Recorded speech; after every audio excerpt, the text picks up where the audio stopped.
monde entier. Merci Jésus parce que tu le fais. Alléluia. Nous allons chanter ce cantique et puis nous allons passer à notre méditation de la parole de Dieu. Amen. Ta parole, elle a changé toute ma vie. Ta parole qui est venue pour me transformer est la parole du lit de Dieu. Ta parole,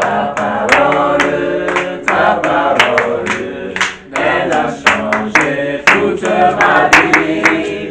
Ta parole qui est venue pour me transformer est la parole du lit de Dieu. Ta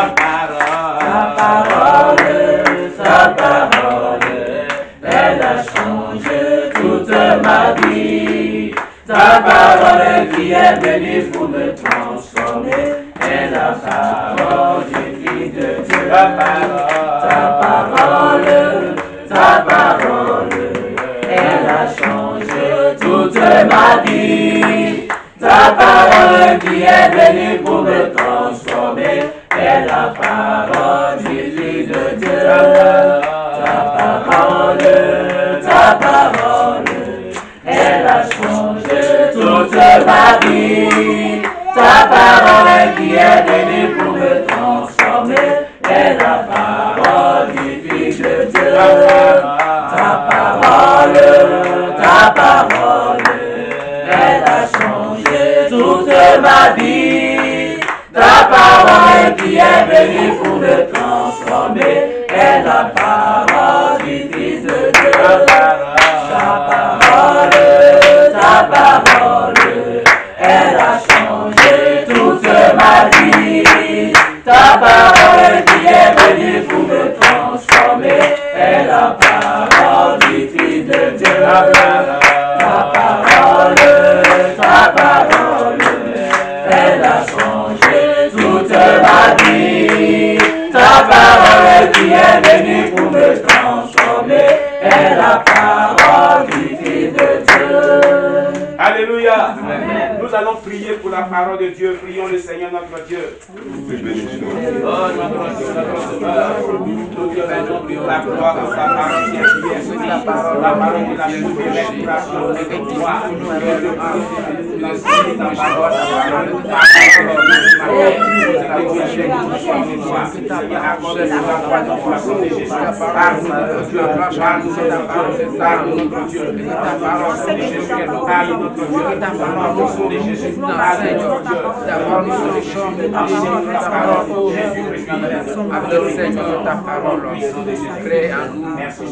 Dispose nos cœurs et que tout esprit qui ne confesse pas ton nom soit au milieu de nous, au nom de Jésus-Christ.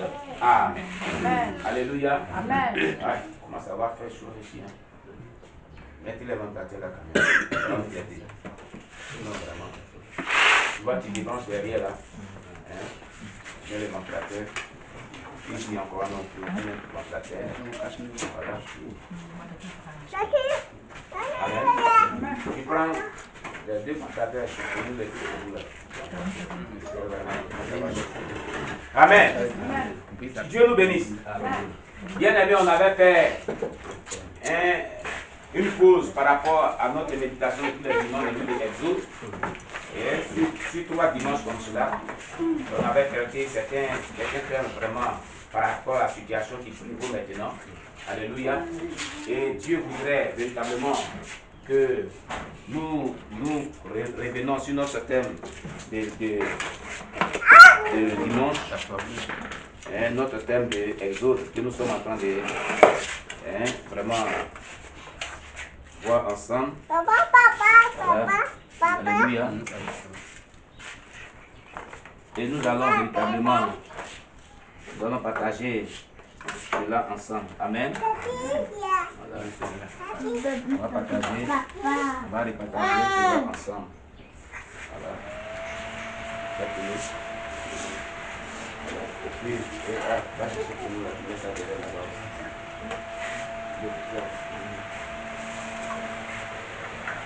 Amen.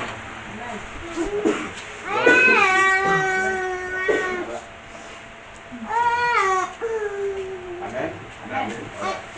Donc, comme je disais, Vous êtes en train de partager notre message dans le livre de Exode que nous sommes en train d'étudier. On était arrivé à Exode chapitre 20, alléluia, et on avait vu le verset 1 au verset 17, je crois. Amen. Aujourd'hui, nous allons voir le verset 18, je crois, au verset 26. Amen. Exode chapitre 20, verset 18 au verset 26. Amen. Nous allons vraiment faire une lecture silencieuse, véritablement pour pouvoir comprendre ce texte. Je reprends Exode chapitre 20, verset 18 à 26.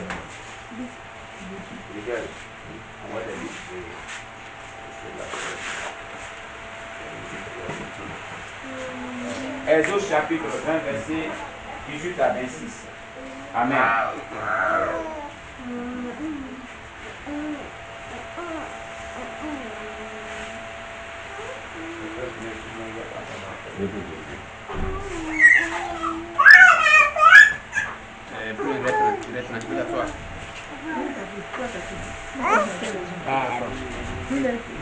T'asseoir.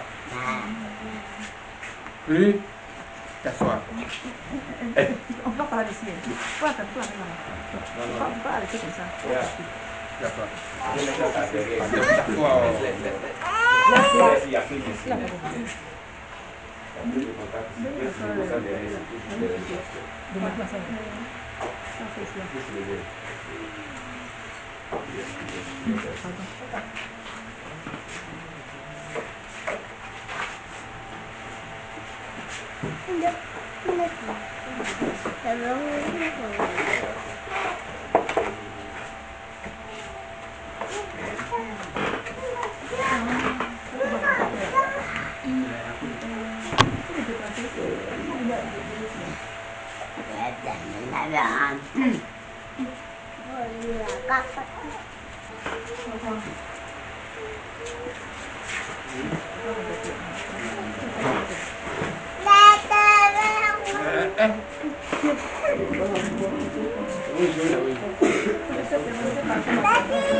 Ça va? Oui, Voilà,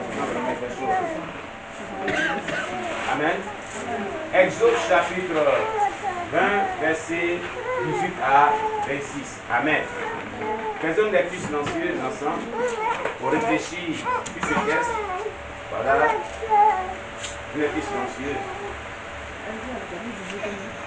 Exode chapitre 20, verset 18 à 26.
Amen.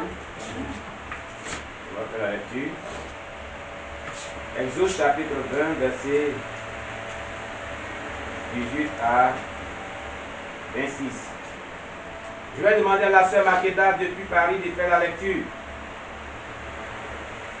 La sœur Makeda, faites-nous la lecture.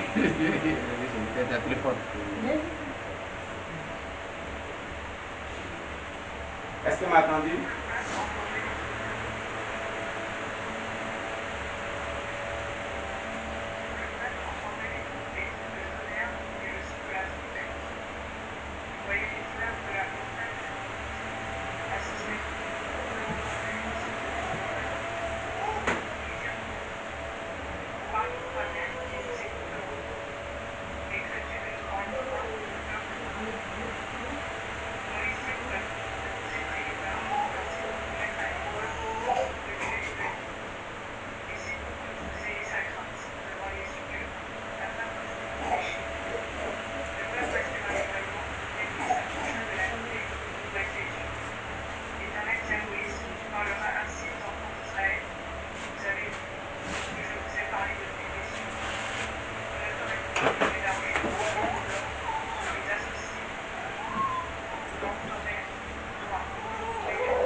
Amen.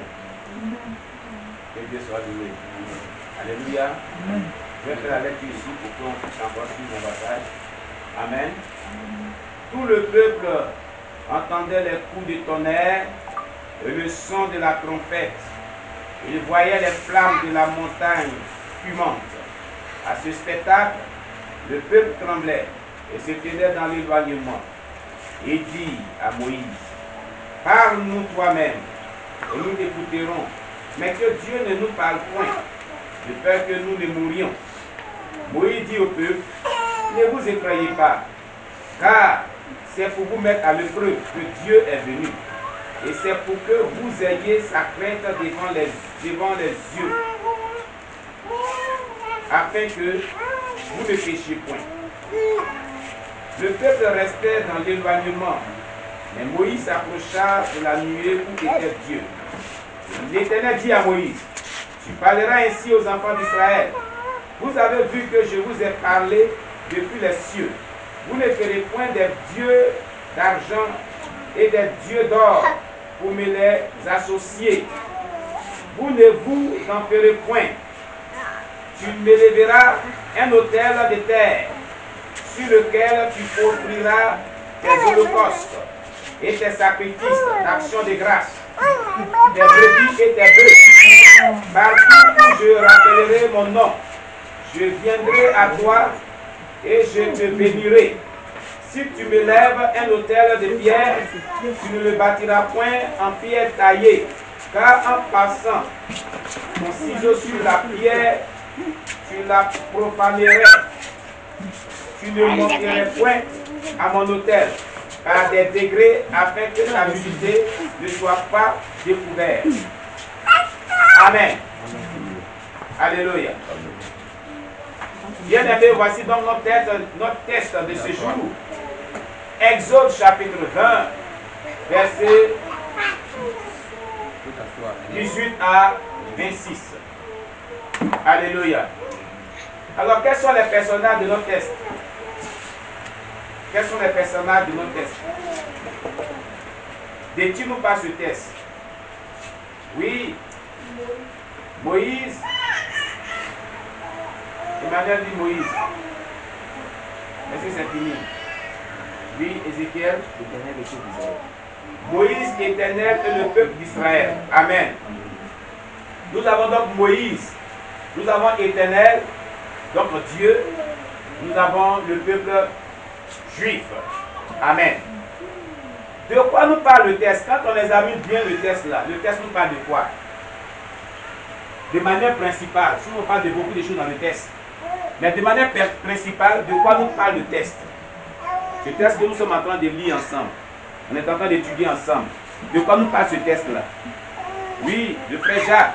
Le texte nous parle de la crainte de Dieu. Oui, le texte nous parle de la crainte de Dieu, c'est bien.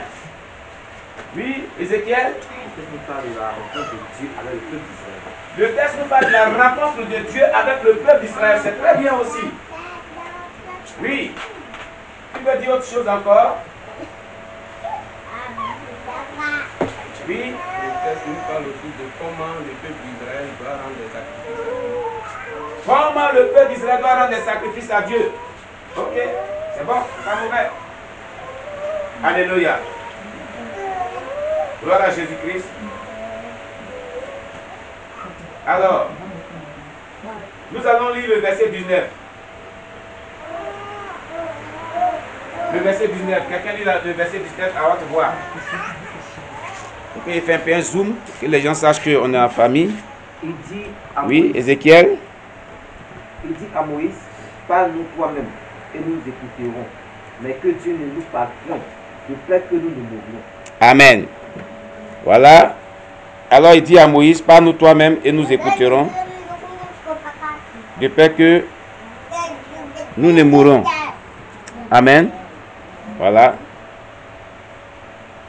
Voilà ce que dit notre texte. Alléluia. Amen. Regardez très bien. Il dit ici que Parle-nous toi-même, Moïse. Amen. Parle-nous toi-même. Et nous écouterons. Mais que Dieu ne nous parle point, de peur que nous ne mourions. Voilà ce qui est vraiment très attrayant dans le texte. Ce sur quoi Dieu attire fortement notre attention, une question de vie et de mort. C'est très fort. Donc on pourrait dire que le texte parle principalement de la communication avec Dieu. La communication avec Dieu. C'est un élément très fort où on parle de vie et de mort. Amen. Alléluia. Maintenant, en examinant le verset 19 qu'on vient de lire, nous pouvons discerner combien de types de communication ici. Oui. Deux types de communication. Très bien dit Anne. Deux types de communication. En examinant bien le verset 19, on peut discerner deux types de communication. Lesquels? Qui veut les citer? Oui, Ézéchiel. D'abord, c'est quelqu'un à qui Dieu parle. Il vient nous donner un message. Oui. Et puis maintenant, Dieu lui-même. Très bien. Ils ont dit d'abord, parle-nous toi-même et nous écouterons. Donc, le serviteur de Dieu à qui Dieu parle pour qu'on l'écoute. Une communication au travers de son envoyé. Amen. De son messager. Amen. De son serviteur. Amen. Donc, ce peuple a préféré que Dieu parle au travers du berger Moïse. C'est-à-dire que l'homme de Dieu que Dieu avait établi sur eux, là, ils vont écouter. Amen. Ça, c'est le premier type de communication. Alléluia. Quel est le second type de communication qu'on discerne dans le verset 19? La communication directe avec Dieu. Amen. La communication directe avec Dieu. Amen. Ah. De nos jours. Alléluia. Si on te présentait ces deux types de communication, lequel des types de communication que tu vas accepter? On dit Moïse est encore au milieu de nous. Et puis Dieu peut te parler directement. Et puis Dieu parle au travers de Moïse pour te parler. Le même Moïse, hein, toi tu as accepté quel type de communication? Ah! Elle accepte le dialogue direct avec Dieu. Amen. Qui est d'accord avec elle? Alléluia. D'accord. Mais Moïse aussi, quand il regarde sa trempe de ministère, son ministère qu'il exerçait, ah! Hein? Quand on voit vraiment la relation de Moïse avec Dieu et son ministère qu'il a exercé, d'autres allaient accepter que non, vraiment, hein, Moïse doit écouter de Dieu qui parle. Maintenant, on va savoir ici aujourd'hui. Hein? Est-ce qu'aujourd'hui, nous pouvons accepter ces deux types de communication où l'un est refusé l'autre? De nos jours, Dieu parle aussi. Il utilise ces deux types de communication de nos jours. Alléluia. Alléluia. Amen. Maintenant, est-ce qu'on accepte à maintenant les deux types de communication ou on accepte un seul type de communication de nos jours? Oui. De nos jours, les deux types de communication sont acceptés. Il ne faut pas les on n'a pas de micro aujourd'hui. Hein. Les deux types de communication sont acceptés lorsque elles vont selon la parole de Dieu. Amen. Il dit de nos jours, les deux types de communication sont acceptés lorsqu'elles vont selon la parole de Dieu. Amen. Qui est d'accord avec nous, mais qui veut dire quelque chose encore parce qu'il y a une artistique dessus? Oui, le pasteur Moïse. Les deux types de communication, oui. Aujourd'hui, on ne les accepte pas parce que l'homme n'est pas spirituel. Oui. L'homme n'est pas spirituel. La plupart des hommes sont charnels. Charnel. Oui, ça c'est très bien dit. C'est une bonne remarque, le pasteur. C'est une très bonne remarque. Parce que on ne considère pas le pasteur. Oui. Son message n'est pas considéré. Oui. Et l'homme, comme il ne prie pas, on ne rentre pas en communion avec lui. Ça c'est vrai. C'est un constat qu'on a fait. Amen. C'est déplorable. Alléluia. De manière générale, effectivement, de nos jours, quand on les a mis ici, on prend par exemple 600 chrétiens. S'il y avait des personnes qui acceptaient ces deux types de communication, ils sont peut-être 2 personnes. Ou 5 personnes. Donc, dans un constat général aujourd'hui, les chrétiens d'aller ensemble n'acceptent pas ces deux types de communication. Les messages qui sont prêchés, les véritables messages qui sont prêchés, les véritables enseignements qui sont prêchés ne sont pas acceptés par la totalité des chrétiens aujourd'hui. Et lorsque même Dieu les parle de manière directe, il y a encore l'incrédulité pour certains. Amen. Beaucoup sont incrédules. Alléluia. Alléluia. Il serait souhaitable de nos jours d'accepter ces deux types de communication. Dieu travaille au travers de ces deux types de communication. Au travers des messagers qu'il envoie, donc des hommes de Dieu qui nous parlent au travers des bonnes prédications, des bons enseignements. Au travers aussi véritablement du Saint-Esprit que l'on reçoit les messages. Alléluia. Amen. Donc Dieu utilise ces deux moyens de communication pour véhiculer sa pensée au peuple. Nous devons l'accepter aujourd'hui. Amen. Amen. Amen. Maintenant, revenons à nos textes. Pourquoi le peuple préférait que Moïse les parle que Dieu? Pourquoi? Pourquoi dans le texte, le peuple a préféré que Moïse les parle? Ils ont préféré la communication indirecte. C'est-à-dire, ils ont préféré que Dieu parle à Moïse et que Moïse les parle que la communication directe avec Dieu. Pourquoi ils ont préféré ça? Selon ce test-là, selon ce test qu'on a devant nous, pourquoi ils ont préféré cela? Oui, le frère Marcel veut parler. Vas-y. Ah, très bien. Le frère Marcel dit, personne ne peut supporter la présence glorieuse de Dieu. Amen. Amen. En même temps, ils n'ont pas pu supporter la présence glorieuse de Dieu. C'est pourquoi ils ont voulu que Moïse les parle. Voilà ce qu'il a dit. Maintenant, oui, le pasteur Moïse. Il a dit que l'homme voulait que son vis-à-vis lui parle. Oui. L'homme voulait un chef. Un chef. Donc Moïse étant le chef, il voulait que c'est le chef qui parle. Amen.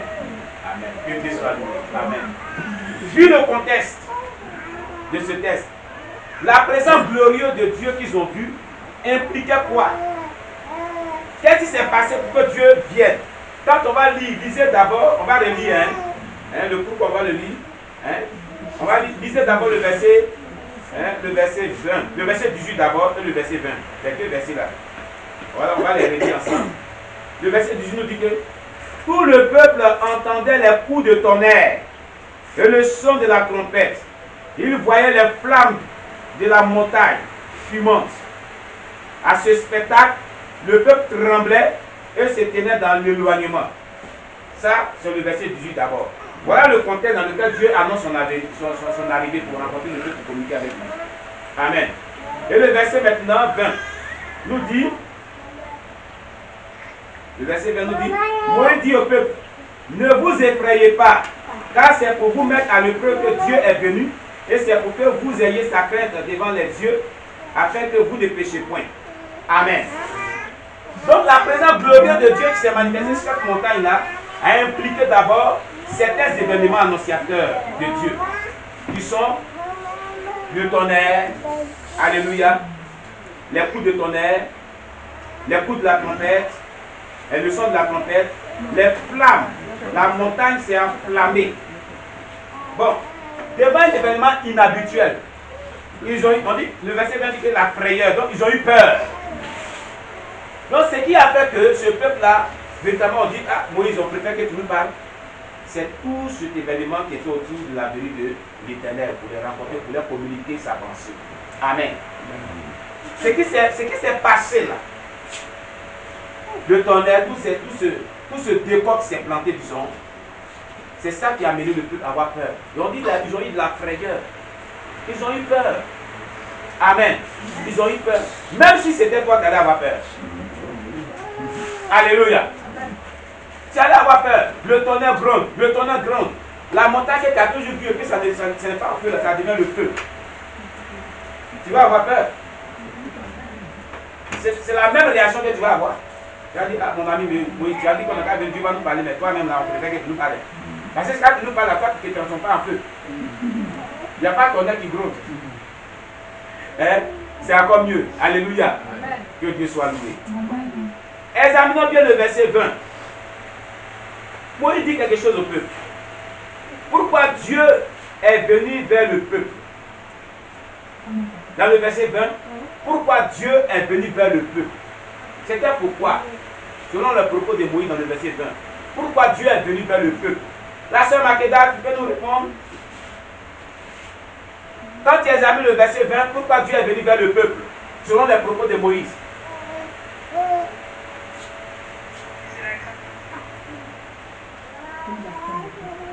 C'est à cause de la crainte de Dieu. Amen. Amen. Amen. On va relire le verset 20 à haute voix. Quelqu'un dans l'assemblée ici? Quelqu'un a lu le verset 20? Le pasteur Moïse? Oui, Moïse dit au peuple, Oui. ne vous effrayez pas, car c'est pour vous mettre à l'épreuve que Dieu est venu. Et c'est pour que vous ayez sa crainte devant les yeux, afin que vous ne péchiez point. Bien. Amen. C'est tout le contenu du verset 20, c'est pour cela. Parce qu'il est très riche. Et c'est là la leçon principale, le résumé principal de ce texte. Ce pourquoi cet événement a eu lieu. Et nous allons vraiment l'examiner à profondeur pour savoir ce que nous pouvons en tirer comme conseil spirituel, comme leçon spirituelle, surtout le verset 20. Amen. On va examiner bien de près ce verset 20. Amen. Il a dit, c'est pour mettre le peuple à l'épreuve. Amen.